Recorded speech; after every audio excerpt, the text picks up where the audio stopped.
Très bien, merci. Bien, bonjour, bonjour à toutes et à tous. Je profite donc de cet atelier pour vous parler de numérique responsable. Alors juste dans le titre, voilà. Le numérique responsable, c'est effectivement sans mesure, pas d'amélioration. Et finalement, le numérique a sa propre empreinte et on va voir effectivement comment poser une évaluation ou une mesure et puis engager en fait les améliorations et les plans d'action. Juste pour me présenter rapidement, donc, je suis Vincent Ducat, donc je suis responsable du pôle conseil chez Digital for Better, également éditeur de la solution Frugger, que je vous présenterai également comme un des outils, pas le seul, mais un des outils d'évaluation de l'empreinte du numérique. Juste en quelques mots, Digital for Better, une entreprise qui a plus de 4 ans, une cinquantaine de personnes sur 3 sites en région, Nantes, Rennes et Paris. On a 3 activités, donc on fait à la fois du conseil justement en stratégie numérique, en feuille de route, plan d'action, audit de maturité. On a également une équipe qui développe de manière éco-conçue, donc en appliquant justement ces bonnes pratiques d'éco-conception des dispositifs numériques, digitaux, sites, etc. Et puis, nous sommes donc éditeurs de la solution Frugger, qui permet d'évaluer et d'améliorer l'empreinte environnementale et sociale. Le deuxième point est important, j'y reviendrai, de ces assets numériques. Voilà. On est également une entreprise qui est donc une entreprise à mission. Nous faisons partie de l'ESS, l'économie sociale et solidaire. Nous sommes Bicorp et on contribue à l'écosystème, que ce soit à l'INR, que ce soit à l'ADEME ou à la spécification et au standard AFNOR, puisque c'est un monde effectivement qui est en construction. Je vais vous poser une première question, c'est un petit peu interactif, hein. Il y a 2 questions. Là, la première, c'est simplement, alors du coup avec Ookla, vous pouvez effectivement scanner ce QR code. L'idée de cette première question, c'est simplement de voir un petit peu votre maturité ou sensibilité personnelle au numérique responsable, à cette terminologie, donc une note entre 1 et 5. 1 étant la moins bonne, 5 étant vous êtes expert du numérique et peut-être vous n'apprendrez rien maintenant. Voilà, comme ça on voit un petit peu comment vous-même situer, être informé sur le numérique responsable. C'est vrai que là, on est au congrès de la RSE. C'est un terme qui est très générique. Et là, on fait un focus très précis sur une verticale qui est l'impact de l'IT, du système d'information ou des applications mobiles ou web. Et finalement, on peut voir qu'il peut y avoir des écarts de compréhension, qu'on ne connaît pas encore suffisamment comment est appliquée une politique RSE à la partie purement IT. Voilà, donc je vois qu'il y a pas mal de réponses. 3 personnes sur 2, c'est ça, sur le niveau 2. Personne encore n'a voté sur 5. Ça va, je suis rassuré. Enfin, rassuré. Oui et non, mais en tout cas, il y a une majorité de 2. Très bien. En tout cas, pas mal de votes. On représente un petit peu le QR code pour celles et ceux qui, à distance ou ici, n'avaient pas scanné. Et puis voilà. En tout cas, merci pour ce vote. 2, c'est peut-être aussi quelque part un peu à 1,5. Voilà. C'est aussi un peu une moyenne qu'on voit hein, chez nos clients qui sont chez Digital for Better et Frugger. On a des clients qui sont effectivement grands comptes, mais également ETI ou bien dans le secteur public, collectivité ou ministère. Mais on s'aperçoit effectivement que c'est un peu l'angle mort, la partie qui arrive en dernier, je dirais, pour mobiliser en fait au sens de diminution de son empreinte l'IT. Alors que, c'est important de le rappeler, l'IT ne va faire que croître. C'est quelque chose de finalement une empreinte qui ne fait que croître. Et finalement, tout ce dont on parle dans les nouveaux business models plus sustainable, serviciels, circulaire, économie, vont être soutenus par de l'IT finalement. Donc en fait, l'IT contrebalance systématiquement les efforts qui vont être faits côté chaîne de valeur de vos métiers. C'est en ça qu'il est très important d'avoir une prise de conscience de l'empreinte du numérique et de contrebalancer son usage par effectivement une maîtrise de sa trajectoire. Donc là, en 3 points, je vais vous présenter 3 points. Donc, quels sont les impacts du numérique, quand même, pour faire ce rappel. Voilà, on a vu que la majorité, vous étiez à 2 ou 3, en termes de prise de conscience. Le deuxième point sera le cœur, effectivement, de qu'est-ce qu'on peut apporter et comment évaluer et améliorer. Et en troisième partie, comment, finalement, on enclenche l'action au sein des organisations, donc des entreprises, puisque nous intervenons donc essentiellement, comme vous l'avez compris, auprès des entreprises et non pas des particuliers en direct. Mais vous verrez que les particuliers ont un rôle aussi à jouer dans le scope pris en compte. Pour aborder le premier point, prochaine question. Voilà. Quels sont les impacts du numérique? La question est toute simple. Donc voilà, vous avez quels sont les impacts du numérique et vous avez de nouveau le QR code. La question est la suivante, c'est quelle est, d'après vous, l'empreinte en termes de gaz, gaz à effet de serre, donc émissions gaz à effet de serre, juste du numérique et à l'échelle mondiale. Voilà, donc tout ce qui est numérique, c'est voilà, les joujoux que vous avez entre les mains, les smartphones, les PC, des tablettes, des serveurs. C'est tout ce qui outille physiquement les services numériques. Tout ça a une empreinte carbone, donc émission de gaz à effet de serre, GES. D'après vous, au niveau mondial, en pourcentage, quel est le pourcentage de ce domaine numérique par rapport à d'autres secteurs? Et vous aurez la réponse bien sûr après.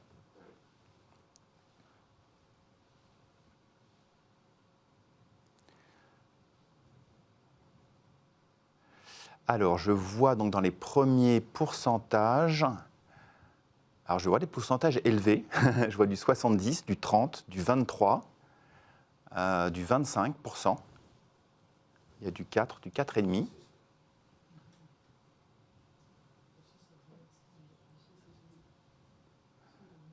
70%, ça c'est important par rapport au secteur physique. Il y a quand même il y a le transport aérien, le ciment, le bâtiment, l'agriculture.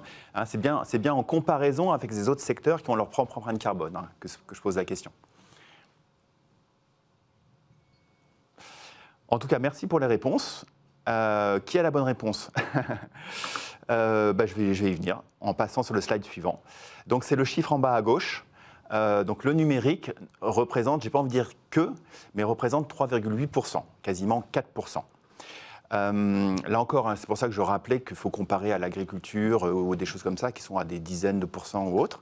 Il n'empêche que ce 4%, ce 3,8 ou 4%, pour vous donner un équivalent, c'est le trafic aérien.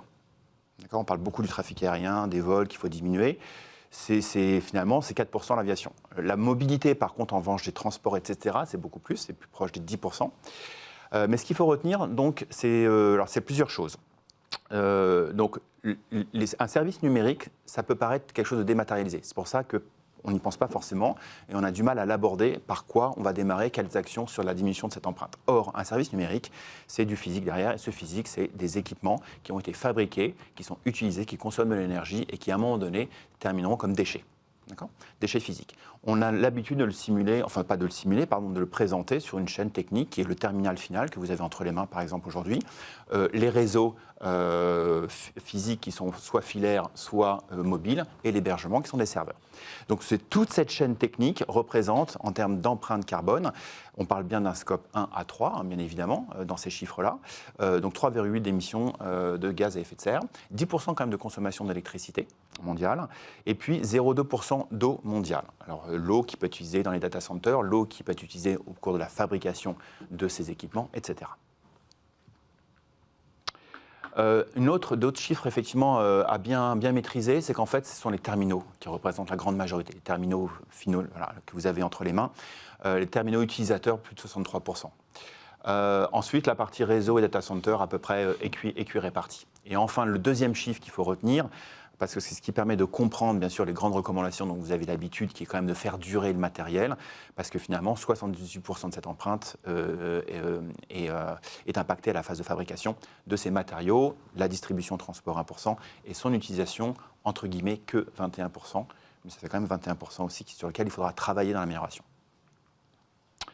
Et une autre chose, c'est la partie déchets, le recyclage, en fait, est très mal industrialisé parce qu'en fait tous les métaux, les alliages, etc. ne sont pas encore en termes de procédés industriels matures pour dissocier, recycler tout ce qui constitue plus de 200 kilos en fait nécessaires de terres rares, de minerais, etc. pour juste un smartphone. Donc en fait il n'y a que 17,4% des déchets qui sont réellement recyclés. Tout le reste termine en décharge au niveau mondial. Donc c'est quand même encore énorme. Évidemment, je ne peux pas passer outre les effets sociaux des travailleurs et des conditions qui souvent sont faites hors finalement des pays consommateurs et utilisateurs. Ce sont les images qu'on connaît, ce sont des facteurs d'instabilité géopolitique que l'on connaît aussi par rapport à l'eau, par rapport effectivement au recyclage, au traitement.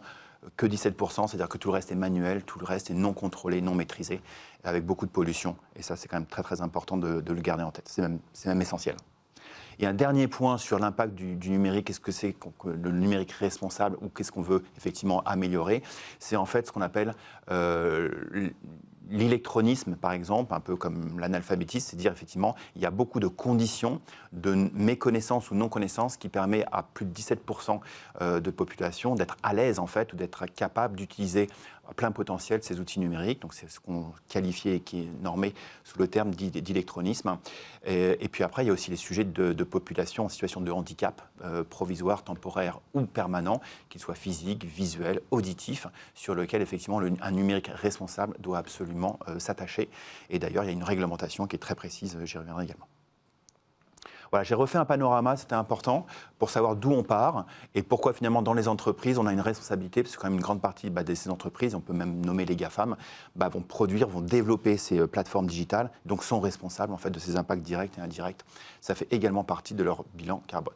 Alors c'est un sujet stratégique aussi, je ne vais pas passer trop de temps, mais c'est quand même important de dire, il y a pléthore de réglementations qui arrivent. Ça, c'est des réglementations que le juridique ou la finance, les directions financières connaissent très bien.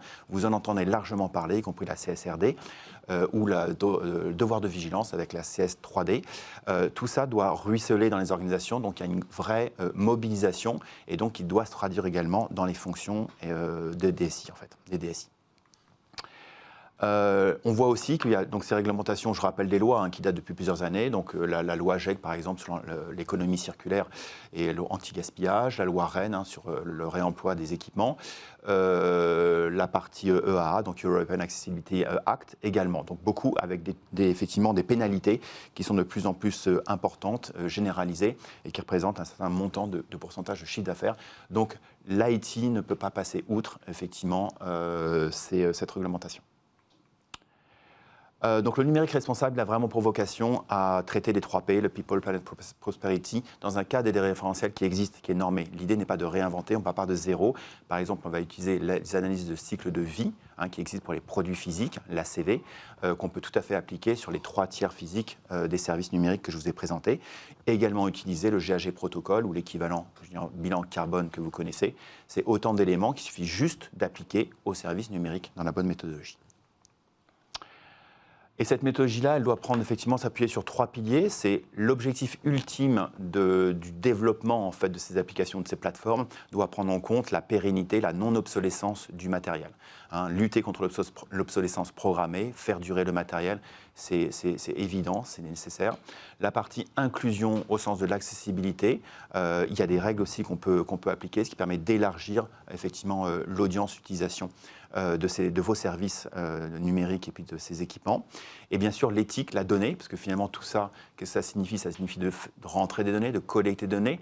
Alors évidemment, on n'est pas loin, voire très proche du RGPD, mais c'est effectivement en développant une certaine sobriété de ces dispositifs digitaux. Cette sobriété, elle est éco-conçue, elle est inclusive et elle permet, je dirais, de collecter des données qui sont juste nécessaires vraiment au respect de l'engagement que l'on prend vis-à-vis des consommateurs, utilisateurs ou citoyens. Un petit focus sur qu'est-ce que ça représente bien physiquement, donc concevoir, éco-concevoir, et quels sont les impacts sur l'ensemble de cette chaîne de valeur des matériels. C'est dès la phase de conception. Ça demande effectivement qu'avant même que vous développiez, avant même que vous achetez peut-être le matériel, la réflexion se fasse en disant quelles sont les fonctionnalités qui sont strictement utiles, comment je les développe, quel type de matériel sera nécessaire, quel type d'utilisation j'aurai, la maintenance. Donc c'est autant d'étapes dans la conception, développement et maintenance d'un service numérique que je vais réfléchir à l'ensemble de ces éléments-là. Il y a un chiffre qui est important, c'est 60% en fait, des émissions sont évitées en phase de conception. Plus vous allez en aval de cette chaîne de développement, de réalisation, plus ça vous coûtera en fait de changer, de faire évoluer. Et finalement, vous détecterez beaucoup moins, enfin vous éviterez, pardon, beaucoup moins d'impact facilement en fin de chaîne, puisqu'il faudra que vous remontiez à la totalité du développement, de la reprise, de changer de matériel, etc. Donc pensez le plus tôt possible dans cette phase de conception, à être le plus sobre possible, selon les trois tiers physiques que je vous ai indiqués. Voilà. Alors, quel levier d'action au sein de son organisation? Déjà, effectivement, alors là, c'est un peu aussi le type d'accompagnement que Digital for Better, donc du coup, côté conseil, on peut apporter. Relativement classique, c'est auditer. Enfin, l'un des grands enjeux, y compris avec un outil comme Frugger, c'est de savoir, cette méthodologie que je vous ai rapidement présentée, c'est d'où on part chez nous dans la fonction DSI. Donc pour ça, on a des outils d'audit, de maturité. On fait l'état, on peut proposer aussi l'état des lieux de réglementation plus précis dans votre contexte. On peut faire la diagnostic de maturité de l'organisation. Donc auditer le point de départ, on pose le point de départ, la mesure. Alors il y a mesure ou évaluation. On est effectivement vigilant au greenwashing et aux termes qu'on emploie. La mesure peut être prise comme étant physique. Mais on voit que les modèles continuent d'évoluer dans l'évaluation en fait, de l'impact et des facteurs d'émission. Donc on peut parler d'évaluation et de modèles qui évoluent. Ensuite, on définit en cadre une trajectoire, une cible, avec un plan d'action. Et évidemment, on va ensuite piloter par la mesure régulière des actions de changement que vous allez mettre en œuvre. Donc c'est une démarche relativement classique. Là, j'ai pris quelques exemples. Un audit de maturité, on peut le faire sous la forme qui sont normées par l'écosystème que j'avais cité, par exemple l'INR ou le GR491. Donc, il existe des vrais frameworks qui permettent de balayer l'ensemble des fonctions de l'entreprise, de la DSI, qui contribuent selon un niveau de maturité, là aussi de 1 à 5. Ce n'est pas un hasard, sur appliquent-ils ou non ces pratiques dans leurs achats, dans leurs appels d'offres, dans leur recrutement, dans leur formation. C'est autant d'éléments qu'on vient évaluer au démarrage. Donc ça se retranscrit sous forme de radars de maturité qui sont ensuite un outil de gouvernance et de pilotage au cours du temps, tous les 6 mois. Ça permet effectivement de voir comment l'organisation évolue positivement dans l'ensemble de ses capabilities. La feuille de route, c'est se donner cette deuxième étape, une cible, une trajectoire. Souvent, les directions générales viennent avec un engagement SBTI moins 1,5% de degrés, donc ont un plan d'action. Et là, on essaye de le décliner en termes de pourcentage annuel ou cible 2025-2030 à l'IT. Donc, ça donne des réflexions, voilà, où on va finalement réordonnancer l'ensemble des chantiers d'une DSI, d'une direction des systèmes d'information, sur l'ensemble des axes des chantiers, et le tout sur l'année 1, l'année 2, l'année 3, pour arriver à la cible.